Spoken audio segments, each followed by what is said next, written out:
So, good morning, everyone. Morning, ma'am. Morning, ma'am. Morning, ma'am. Morning, ma'am. Good morning, ma'am. Morning. Good morning,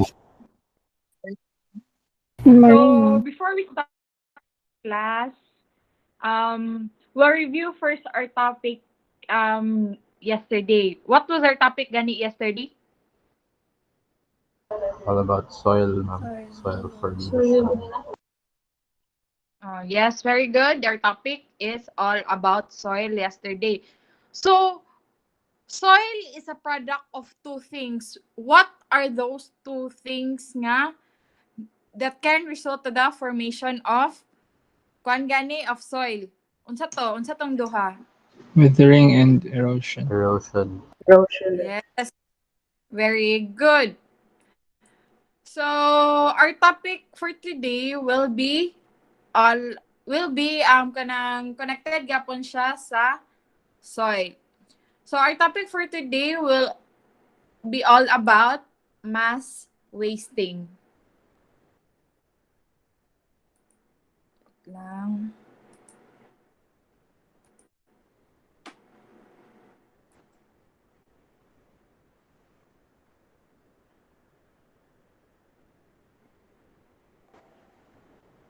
Makita rin niyo ang PowerPoint? Yes, ma'am. Yes. So what is mass wasting?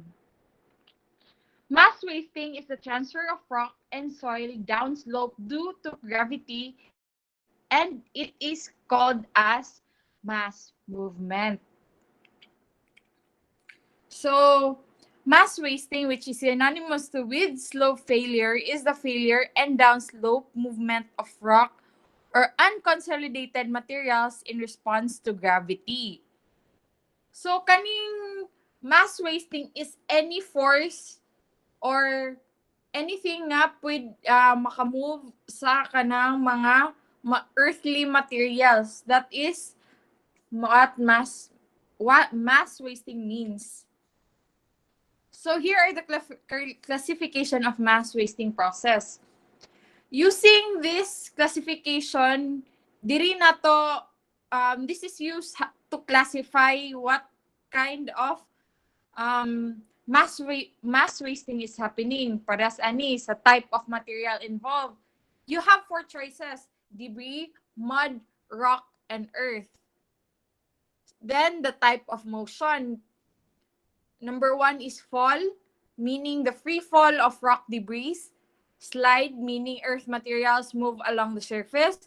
And flow, the earth materials flow along a viscous fluid and create a very slow and gradual movement of land. Kibali, if ang material nga move is mud, dayon ang iyang motion is slide, so we call that as mudslide.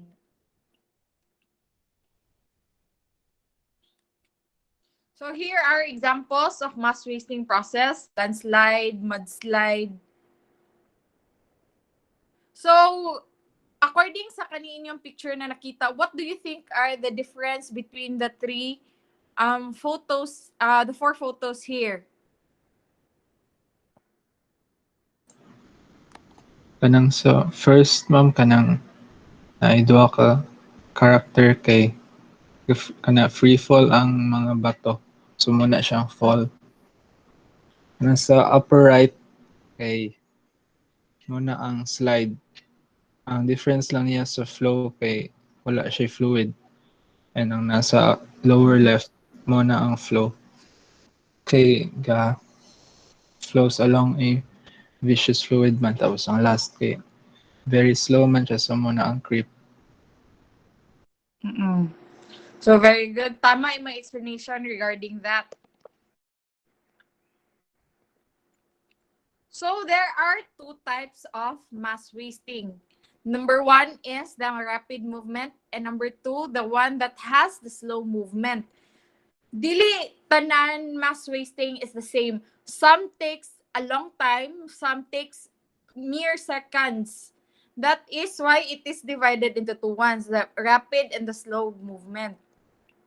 An example of this is landslide, di ba? Matingala na lang mo if mag-ulan-ulan.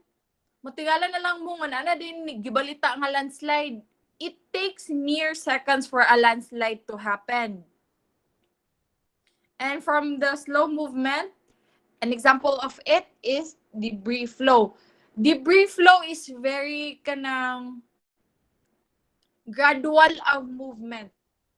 Unlike landslide nga seconds, ang debris flow would take time to happen. So there are two types of rapid movement mass wasting. Number one is landslide, the most common ones. So landslide is a downslope movement of soil and rock under the direct influence of gravity. As you can see sa GIF, kanang grabe kapaspas, landslide can never be predicted. It's very hard to predict kay kuan mo siya. Nature has its own way of on how things do. An example of this is this one. This photo was taken during the Typhoon Mangkot from year 2018. As you can see, luoy kayo, daghan og balay na sa ubos dayon na naigo din sila sa landslide. During this typhoon, 40 people were wala na recover. As in wala. Because landslide creates big flow nga lisod kayo siya i-uncover.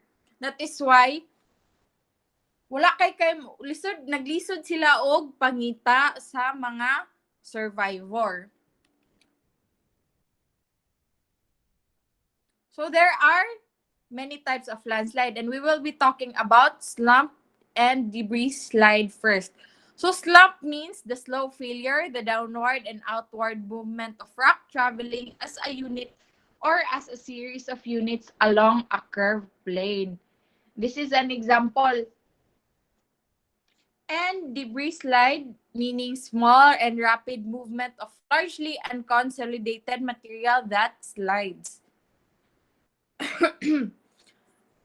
As you can see sa photos, slump is kanang happens in a series of units. Unlike sa debris slide, which is small lang siya, it does not happen in a large space. So here is rock slide, that the most catastrophic of all mass movements, sudden, rapid, and slides of bedrock along planes of weakness, and rockfall, the free fall of rocks from steep cliffs. This photo was taken during the rock slide in Ginsagon in late 2006. As you can see, rock slide is very catastrophic too. Because even though small lang ang rock slide, the effects will be great because rocks are very dense and mas makasakit siya compared sa mga mudslide. Inana kay if ever man maigo ganita, huna-huna bato malabay sa imo, sakit naman gani kani series of bato, 'di ba? Masakit. Then rockfall is the difference between rock slide and rockfall is rock slide is a group ay murag kan siya, mas bigger siya nga type of movement, and rockfall happens with small sections of rock. So the next one is the type of rapid movement is debris flow. It is a mixture of rocks, fragments, mud, and water that flows downslope as a viscous fluid. Sa inyong nakita sa GIF, unsay inyong makita nga naa sa debris flow? Unsay mga things nga inyong ma-observe?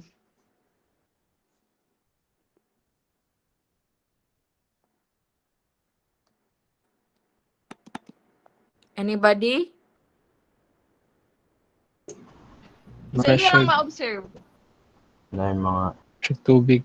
Ay, doon siya. Nasagulan og tubig. Oo. As you can see, di ba, mo mga siya fragment. tubig. Earthly materials like mga kahoy, mga broken down trees, mga nanatanawa. Namurag mga kahoy-kahoy. That is what debris flow mean. So in 2012, in Bataan, New Isabela, a debris flow happened. Diba? Imagine. It happened here in the Philippines.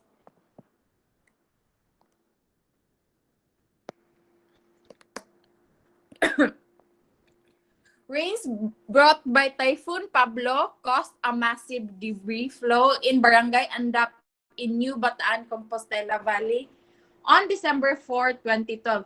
Imagine na, pag inani mo agi sa inyo, di ba, grabe ang effect.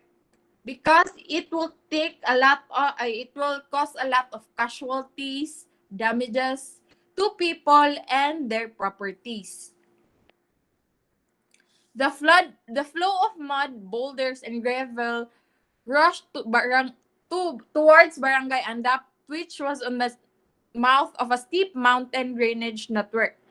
At least 128 died and 450 went missing as the village was buried under debris in the wake of the disaster.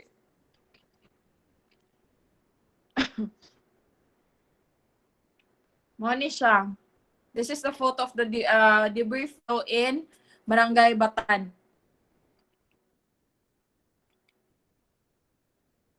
So there are 6 types of debris flow. Number 1 is mud flow. Number 2, lahar. Number 3, earth flow. Number 4, talus. Number 5, subaqueous mass movement. And number 6, subsidence. Murag familiar to sa first 3 nga types, di ba? Kay murag madunggan na nato sa last 3 is mo siya new term. Kay murag wala ba ni nahita? Murag di wala kay gibalita ngayon ngano nakadungog na day mo about anang talos, di ba? Wala man. Ning sa Aqueous mass movement wala kay na and subsidence. So di kay siya familiar. The first 3 ones are the most common and familiar to us. So mud flow. Debris flow consisting of large percentage of silt and clay particles, usually resulting from sudden heavy rain or thaw. As you can see sa GIF, that mud flow happened in the Netherlands. It took grabe siya ka damaging because mud is very hard to remove. They said it took them months to recover from this mud flow kay even inside their houses nanulod ni siya. Number 2 is earth flow, means the plastic movement of unconsolidated material lying in solid bedrock, usually helped along by excessive moisture. This is an example of earth flow. As you can see nga daghan siya dala nga materials from the bedrock nga nagflow towards downwards. The next is liquefaction. Liquefaction is a type of earth flow associated with earthquakes. Number 4 is lahar, or volcanic mud flow, consisting of abundant loose pyroclastic material that has accumulated at the foot of a recently erupted volcano. Example of this is katong sa Mount Pinatubo. It exploded in the second largest volcanic eruption on Earth this century. This eruption deposited more than 1 cubic mile of volcanic ash and rock fragments on the volcano's slopes, and within hours, heavy rains began to wash this material down into the surrounding lowlands in giant, fast-moving mud flows called lahars. As in, you can see sa photo nga, grabe ka paspas and grabe ka viscous sa water because those those lahar contains volcanic ash from the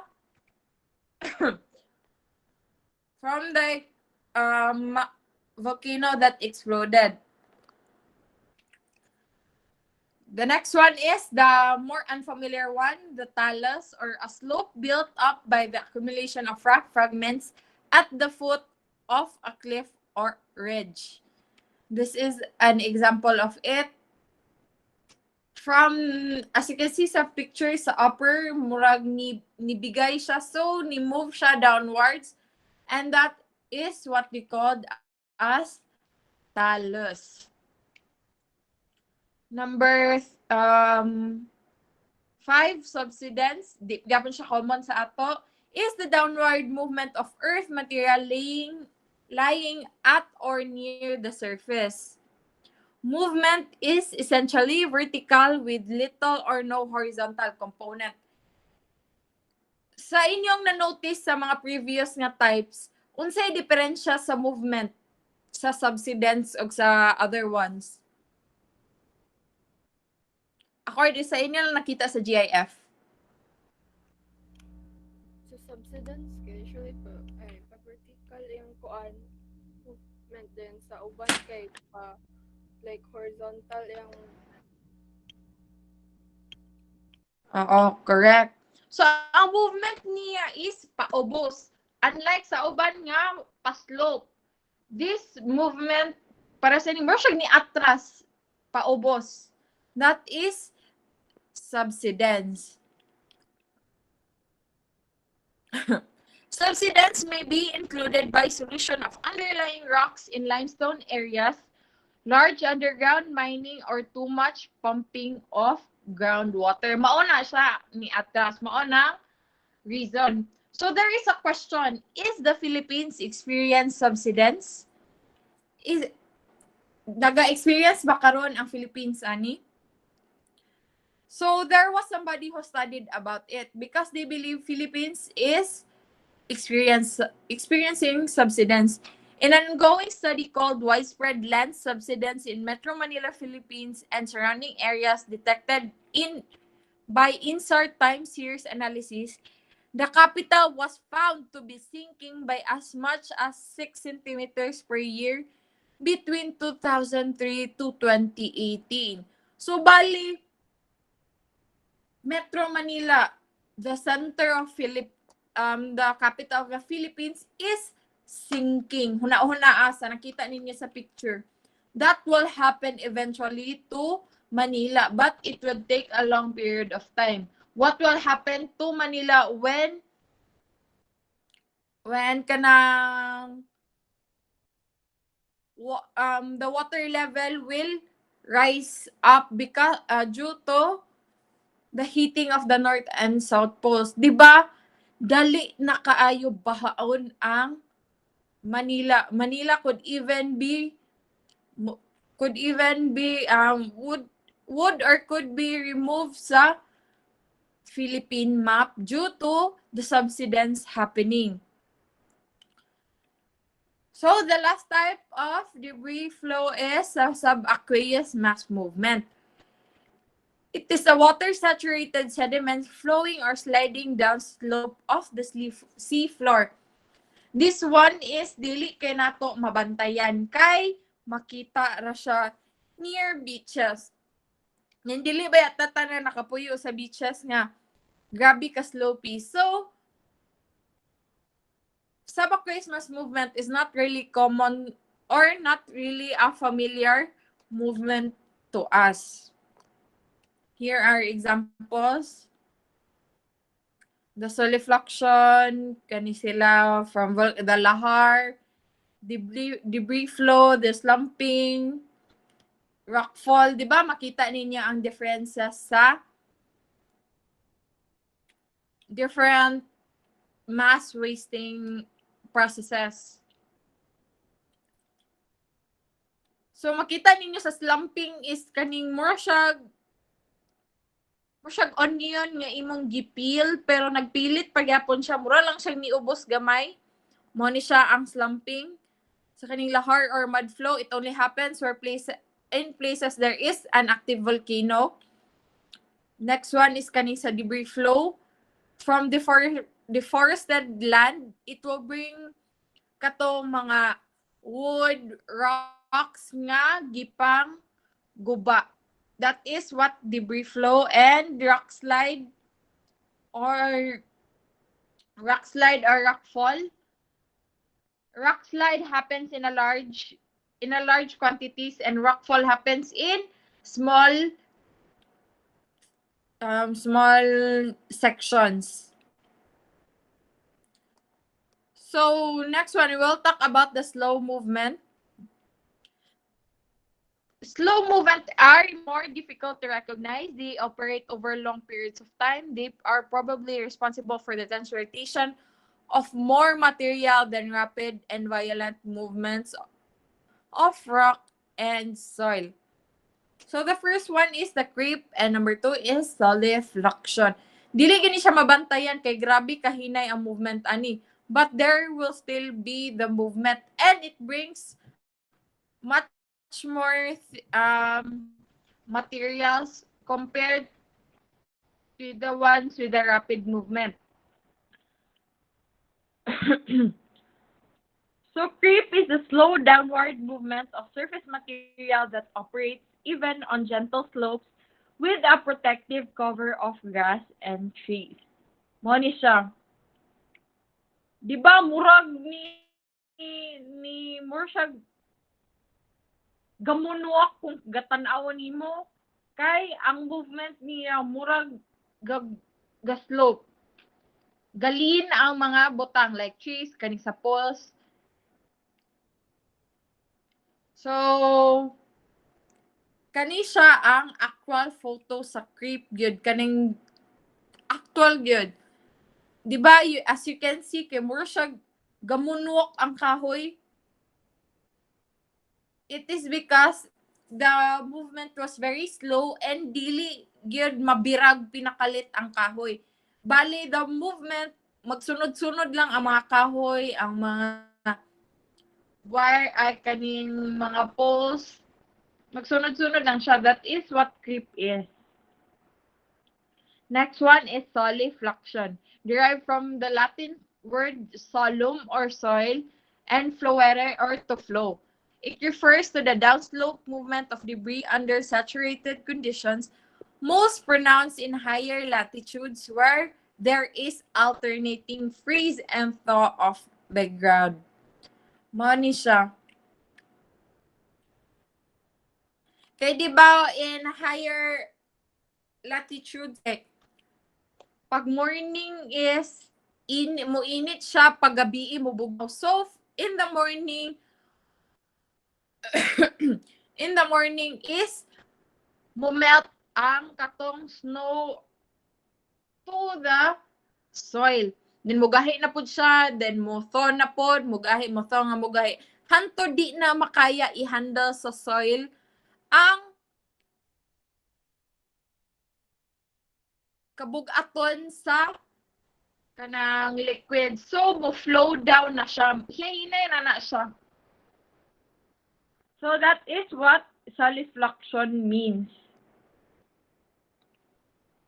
Mani siya ang example sa solifluction. This is what happens. Tanaw mo siya weird nga movement of soil. It is due to the freeze and thaw of the liquids. So these are the types of mass wasting events. As you can see, the mud flow, the earth flow, the landslide, the rockfall, the slump, the creep, and the solifluction. You can see here the differences between the different types. From dry rockfall and creep is included here. From the second one is kanang naay moisture like landslide and slump, naay moisture pero dili gyud ina nakagrabe. So naapagyapoy solid na particles. And the last one is the wet types of mass movement. Kani siya, gabi ka viscous ang fluid ani.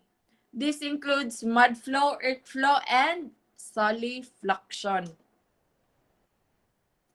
So here are the factors of mass movement: gravity, water, air, vegetation, angle of repose, climate, rock type, structures, and seismicity. So we'll talk first about gravity. Gravity provides energy for the downslope movement of surface debris and bedrock. Without gravity, di gyud na maisbog ng mga movement. As is na siya, flow lang siya, pero kaning naragid siya diri. With gravity, it causes a lot of, exerts a lot of force to the mass movement.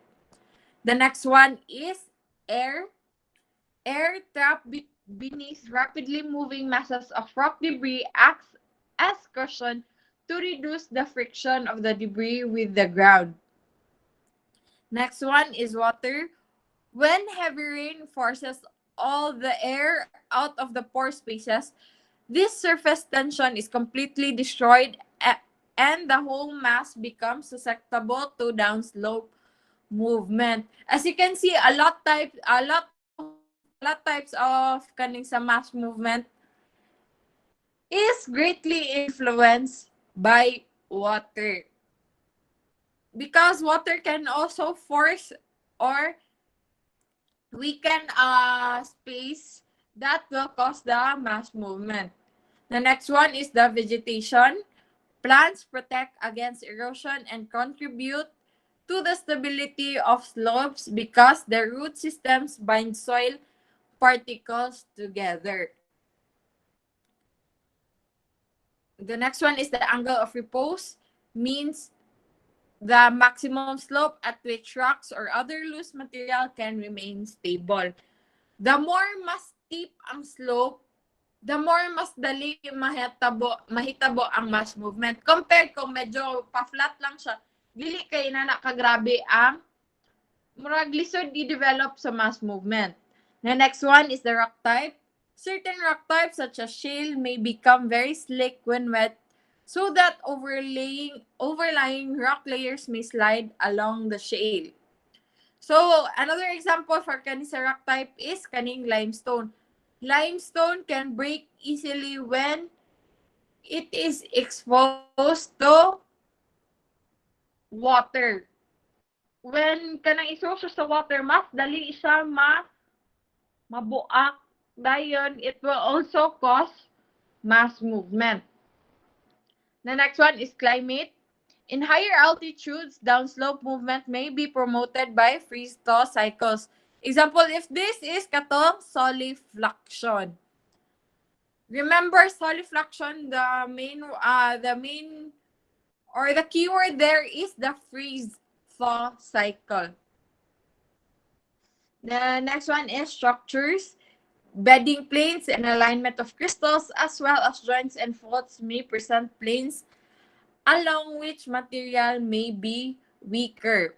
Because some areas may have weak types of materials and some areas may have stronger or much denser type of structures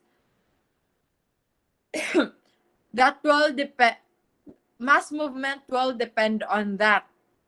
And the last one, the seismicity, it provides additional energy, especially where material is disposed at a critical angle of stability. So here are the controls of mass wasting. Number 1 is contour farming.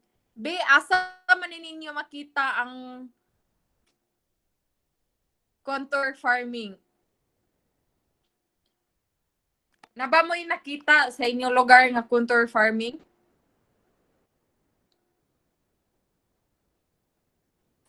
Ayun, napaytaw. Wala pa ako kita sa Wala contour. pa, ma'am. Contour. This we cannot really see contour farming because dili sa atong mga lugar dili kay na nakagrabe ang sloping. This happens in places nga mo siya medyo pa-slope.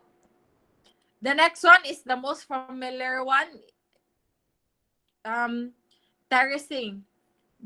Gabi na gyud din ninyo matubag. Most common nga terracing na place nga Banawe rice Banawe. terraces. Banawe rice terraces. Because as you can see, grabe ka slopey ang kaning lugar sa Banawe. So need nila i-terrace or else mabuak gid siya. The next one is the nets kaning nasa tunga. Netting can help to kay kanang murag makip niya together due to the nets ang kanang structure. Next one is planting different crops. The dikes and installation of drainage systems and adding vegetation. Adding vegetation can help hold on into the structure of the soil. Then installation of drainage systems, same rasyag pulos as dikes. Mo to siya. So that's the end of our discussion. Any question?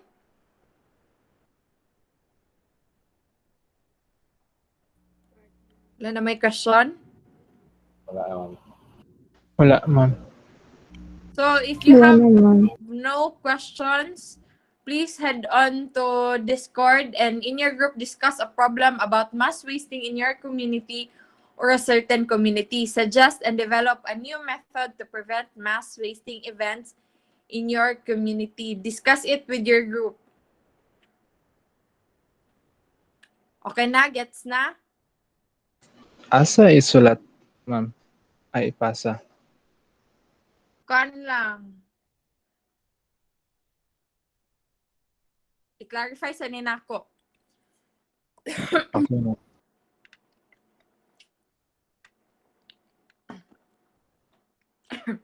So if you don't have any questions, i-clarify lang namo kung asa ipasa ni siya.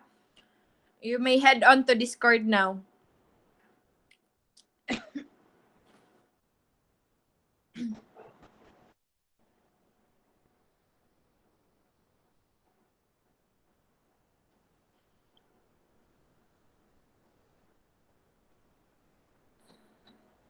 Okay, bye class. Bye, ma'am. Bye. Bye, ma'am. Bye, ma'am. Bye, ma'am. Ma'am.